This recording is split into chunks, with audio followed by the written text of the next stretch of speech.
Let's Help Each Other Get to Heaven. Written by Mary Kate Ellis. Read by Jeffrey Buggy. It has always been said that opposites attract, and while this may be true in terms of our temperaments, it doesn't always seem so in regards to likes and dislikes of man and woman each. When considering modesty, it seems that we will attract someone modest if we are modest ourselves. For a young woman, she doesn't want to attract a man that will treat her badly. If she dresses cleanly and modestly, holds herself in with manner of grace, and behaves properly, she will likely attract a respectable, modest, polite man, and vice versa. When young Catholics are courting, it is to look for a potential spouse and not for a temporary fling, as is common in the secular world, specifically amongst teenagers. There is no seriousness in their relationships. They will not last, and they are typically the result of unruly passions. We can see in Catholic marriages a true bond, devotion, care for each other. The parents must work as a team, because the formation of the souls of their young children depends on them. They have true, heavy responsibilities in the bringing up of the young in the true faith. Now let's help each other get to heaven. This is what servant of God, Emperor Charles of Austria, is quoted as having said to his wife, Zita of Bourbon-Parma. A Catholic marriage should lead to heaven with God as the centerpiece and head of the relationship and family. This good emperor, Karl Maria, understood this. Born August 17th, 1887, at Pursenberg Castle, Charles was raised by a pious mother and a rather playful father. His father was Archduke Otto, his mother the Princess Maria Josepha of Saxony. She instilled in the young royal a great love of the Sacred Heart and of the Holy Mass, and also strove to teach him very strictly of charity. It is related that on a trip outside of the palace, a young Charles saw a poor beggar. Having never seen someone in such a state before, he was very moved. Out of an act of charity, motivated by his childlike innocence, he begged his mother for a small plot of land between the palace, and he grew there a garden of fresh fruits and vegetables. He sold these to the grown-ups in the palace, and saved his money from this little endeavor in order to give it to the poor. He was always noted as having been a sensitive child, but quite astute. As he grew older, he became a quite charming young Austrian and a quick favorite of his great-uncle, the Emperor. He was known for greeting all of the visitors to the palace and personally showing them around, for his quick wit and for his pious zeal. Charles would fast from midnight until he was able to receive the Blessed Sacrament at Mass the following day, no matter what time it was or how long he had to wait, and he was accustomed to daily Mass. It might be worth noting that the boy was not ever meant to be the emperor. Charles was simply too far down the royal line, and he had been content to tend to his soul as if his soul was his kingdom. Unfortunately, through a series of tragic events, he would eventually be crowned. Before his coronation, he met Princess Zita of Bourbon-Parma. She was a beautiful, young Italian princess raised in a monastery by her grandmother. Her father was, too, a pious man, and she briefly considered entering the convent after several of her older sisters before she met young Charles. They had been raised in the same family circles, and had seen each other from time to time, but it was at a ball that they truly began to develop a friendship that would turn into a lasting love. They shared a dance and then another, and after some short conversation, Charles knew that he would marry her one day. At the age of 19, and in a state of utter panic, this little blonde archduke came begging to see his grandmother. In this very frazzled state, he begged her to tell him that it was not true that Zita was engaged to the Prince of Spain, a rumor that had finally caught up to him. No, his grandmother laughingly replied to him. His expression smoothed, and he brushed back his well-kept blonde hair. Well, I had better hurry, he said in response, or else she really will get engaged to someone else.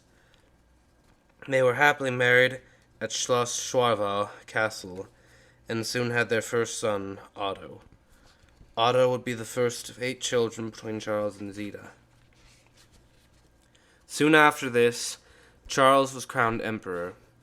It came as a shock to him, a message delivered in the middle of the night, and during a difficult time, politically, for Austria and Hungary. He had to fight to be crowned as the King of Hungary, though he was generally accepted by the Austrian people. He went out of his way to preserve peace, and was both gentle and firm in his rule. Charles never would have accepted leaving Austria had the gentle persuasion of a priest and friend not finally convinced him. During his reign, political upheaval struck, and Charles was forced to run Austria from a Swiss castle and in exile. Zita noted that by the time he had turned 30, he had no blonde hair left. He was under such prolonged periods of stress that all of his hair had turned gray. Even from this initial exile, he worked 16 to 20 hours days, and he personally saw to the Catholic education of his children and made sure they all went to daily mass. He stressed modesty and charity to them all, and wanted them to understand that there were many people less fortunate than them. Before the birth of their last child, Charles and Zita were again uprooted to be taken to their final place of exile. They had no belongings with them, no money, not even a change of clothes.